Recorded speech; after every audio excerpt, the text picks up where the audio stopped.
Hey, you guys. So, I wanted to talk to you about something that seems to be a challenge for most people in their relationships with their spouses or in their relationships with their family, um, siblings, children, even coworkers, friends. And this is about expectations.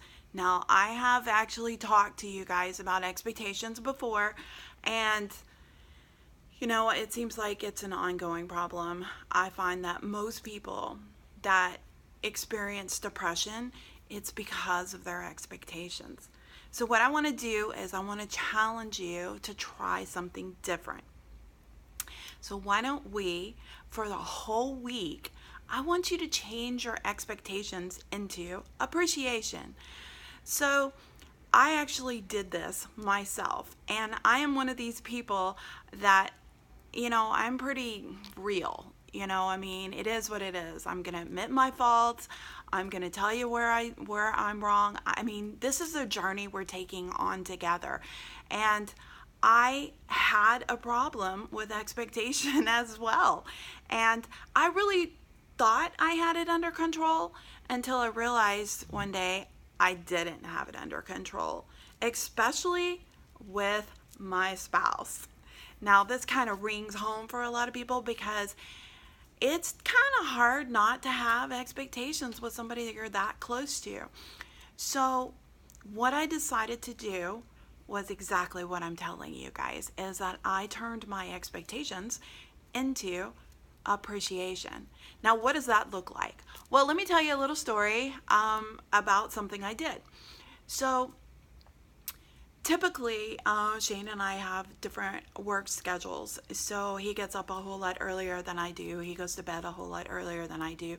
Sometimes on certain days, we are on the exact same schedule, but because of the type of work he does, sometimes he has to leave a lot earlier. So typically, what happens is sometimes I will get home and there's things to do.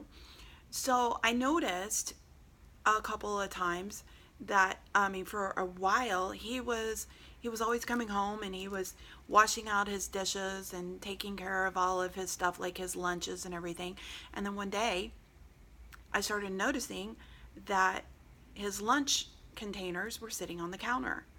And I thought, he didn't rinse out his stuff and put it in the dishwasher, or wash it. And and there was the expectation. So I decided, you know what? I'm not going to say a word. I'm just going to wash it out for him. And when he wakes up, he'll see that it's done. Now, ladies, a lot of times when we do these kind of things, we want acknowledgement. Oh, thank you for doing that. Well, that didn't happen. Okay. So what happened is that behavior continued. I still didn't say anything. I still continued to wash out his dish every day when I came home. And then one day, I had cooked a lot and there was a lot of dishes, and so I was doing a lot of food prep. So the whole dishwasher was loaded up. And then, of course, I had to wash out other things by hand. So I had this little area where all these dishes were, and I washed everything out by hand. And I got up the next morning, and all the dishes were put up. And suddenly, I felt appreciation. Now, I wouldn't have been able to appreciate that act if the expectation was there.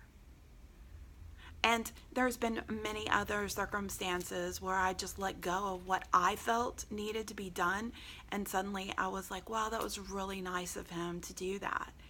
And I found that in life, when we just let go of our expectations, suddenly when we sit in the state of appreciation, it just makes us have a better day.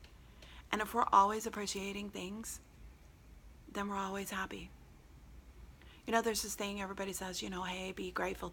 Write down 3 things that you're grateful for every day. Well, a lot of people always start with, well, I'm grateful for my husband, I'm grateful for my kids, I'm grateful for my house. When are we grateful for the little things? When are we grateful for just those small little things that you notice? And then suddenly, when you sit in appreciation, suddenly you find that there's a lot more happiness that starts to come up. I recently started to read the Kabbalah. And when I was reading the Kabbalah, one of the things that it was saying was that we need to focus on the good things about people. Don't be looking for the negative things or pointing out the negative things or even noticing it. So when you look at a person and you can't find anything good about them, dig a little harder and look and say, oh, well, that person smiled, or that person dresses nice, or that person is really dedicated with their work. Start looking for positive things in a person instead of the negative, and look for things that you can appreciate that they do. And I guarantee you'll find that your relationship becomes a whole lot more blissful. This is Michelle. Have a wonderful day.